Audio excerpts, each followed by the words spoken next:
Good afternoon, everyone.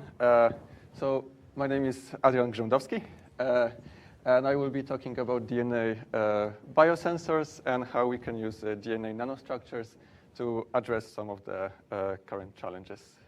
So in short, the DNA biosensors, they use a variety of shapes and structures of DNA, ranging from hairpins, aptamers, single probes, and as you will see, nanostructures to detect virtually any small molecule, proteins, or any macrobiomarkers. And they work, so when the analyte binds, the DNA conformation changes, and that produces a change in signal. However, so far, we have no control over the probe's distribution. So when we deposit them on the surface, they are completely random. Usually the layers are overcrowded, so there is a very high density of those probes which impede the sensing, and some of them are inactive due to lack of access of the analyte into that layer. And controlling all of those things is very challenging, but when using nanostructures, it doesn't have to be that challenging. So I'm gonna use a DNA Nano-Cube. So this is a 7x7 nanometer nanocube made entirely of DNA, and it's remarkably easy to prepare. They are very stable. You can store them for months, and there is no sign of degradations. They have 8 binding sites, 4 at the top and 4 at the bottom, and they have very well-defined dimensions. So I've introduced two thiol terminated DNA at the bottom for anchoring into the surface for extra stability. The probes are separated from the surface 7 nanometers away for easy access. And the probes that are actually on top of the cubes are precisely separated on the diagonal by 10 nanometers. So right now, we are pre-arranging our probes in the solution. So when we organize our sensor, we are absolutely sure that this is the motif that we have on the surface. So we don't have to cross our fingers and hope that random distribution will give us some probes that are in the right arrangement. So the nanocubes were pioneered by Professor Hannah Sliman from McGill University. And to make them, you just mix everything up, heat it up, cool it slowly down, and all you have, as evident from the gel, is literally a single product, so there's no need for purification. And to functionalize your nanostructures, you hybridize additional strand post-synthesis for 30 minutes at room temperature. And again, all you have is just a single product. OK, so to prepare the sensor for imaging, I basically dip the gold electrode in the solution for 30 minutes, but obviously that will give me a mess of the surface. So there will be cubes adsorbed through the thiol that I want, and there will be a lot of cubes that are phosphate adsorbed to the gold, which will create a lot of mess. So to get rid of that, I incubate it in short alkyl thiol for 16-20 hours, and that will displace non-specific adsorbed cubes, and I will have a well-defined surface that I can image with the AFM. So this is the image of the gold surface with the nanocubes deposited on it. And I calculated the nearest neighbor distance from the center to the center of the feature, and we find that most of them lie at around 30 nanometers from the center to center, which will correspond to about 20 nanometers spacing in between them, which is kind of an optimal range, so that there will be no crosstalk between the cubes. So all the actions on our sensor that we see will come only from within this single entity.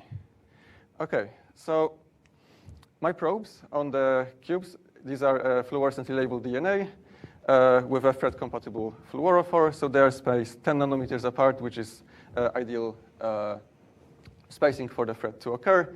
And there is one more thing to keep in mind, that the cubes are adsorbed on the metal surface, and the metal surface quenches the fluorescence very strongly. That depends on the distance between the metal and fluorophore. So we will use those two distances, the distances between the probe, to monitor the thread change, and the distance between the fluorophore and the gold surface to monitor the fluorescence of the respective fluorophores. So first, to design a switch-off sensor, we realized that if we hybridize those two probes, so if we make those two probes double-stranded, they will pull apart from each other, and we will see complete disappearance of thread signal. They will be lifted off the surface So we will see increase in the fluorescence of those respective probes. And those two probes have different DNA sequences, so we thought, what if we can multiplex the sensor? So if we can sense those two probes independently, but that would require the optimal spacing, so we can see this thread signal disappear, and changing the conformation of one would not affect the other, so we can independently sense both of them. So let's start with our starting point. So everything is on the cube single-stranded. We see green, red fluorescence, and we see the thread signal. So now we will add a complementary strand sequence that is compatible with the green fluorescence. And we see green fluorescence increasing, and we can see thread decreasing. So the thread decreasing means that this is a true binding event, and the green fluorescence increasing means that this is the strand that was compatible, the correct sequence for the green fluorophore. And most importantly, the red fluorophore stays unchanged. So we are now in this sweet spot with the separation that the changing of the conformation of one do not affect the other, and we have a universal signal from thread confirming that this is a true binding event. And then when we see at the respective fluorescence, we can see exactly which strand is present in the solution. And then we will put the red fluorophore. We can see that the red fluorophore increases, the green stays the same, the thread stays the same. And if you do it in the reverse, so we'll start from the beginning, start with the red first, the red increases, the green fluorophore stays the same, the thread goes down. So we can do mix and match, we can do whichever order, and those strands act as they are independent from each other, but still close to each other, that they can produce those signals in a thread. This a common signal for both of those measurements.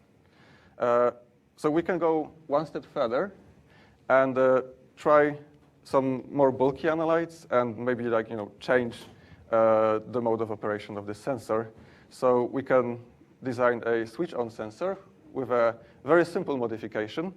So if I will add biotinolated DNA strands onto the fluorophores, so now I've got the cube with two arms that are fluorescently labeled, and they are also biotinolated. So in the presence of avidin, they should dimerize, bring fluorophores together, and I should have a on signal with the increase of thread.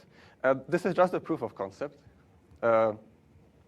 because we can now use this sort of dimerization mechanism because we have a precisely spaced DNA. So if you think of like innate immune proteins, like toll-like receptors, when a lot of them mode of action is like dimerizing, and they detect viral and a bacterial marker. So we can use now this sort of mechanism to build a viable sensor. And when we pipetted the avidin, it turned out that it does dimerize.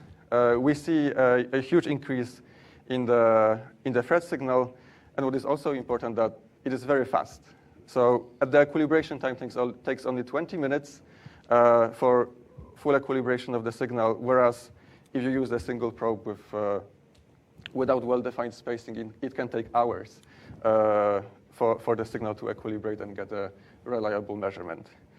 So this was a proof of concept that we can actually, a slight modification, we can do switch-on, switch-off sensor.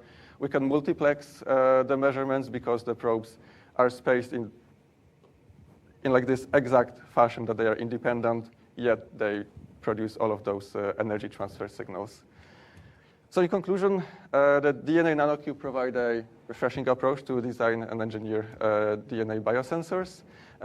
It is because of the size and the spacing that makes them so versatile, and we can modify them with just a very simple modification to suit like a wide variety of needs.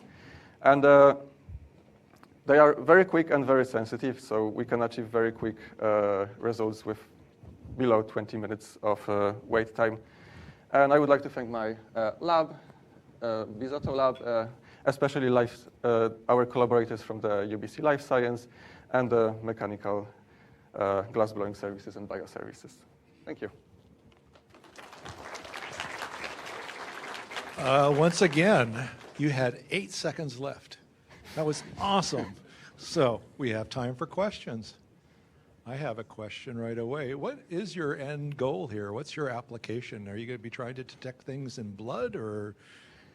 So that would be ideal, although we don't know exactly how would it behave in blood, because we did try, in some saliva previously on the electrodes, and we found that the proteins in the saliva are really blocking the signal, and they really decrease the amount. But we've tried on a completely different system. So that will be that will be a future goal to try and, mimicking biological media. But we want to try, to get some, especially those TLR proteins for like a specific, non-specific biosensor. There is a lot of interest in using TLR to sense the bacteria, and for that we need that precise arrangement because they usually dimerize and produce the signal. So that would be the end goal. Excellent. Neat technology. Any other questions? We got one. Yes. Yes. Depending on the phases of your core substrate, you have different intensity fluorescence. Oh, yes. Yes. So this is a sphere. So our electrode is a sphere. So those different intensities coming off from that different reflections, and so the 100 spot is a little bit at the edge of the electrode, so the intensity will be a little bit higher due to the curvature of the electrode. Perfect. Thank you so much. Thank you.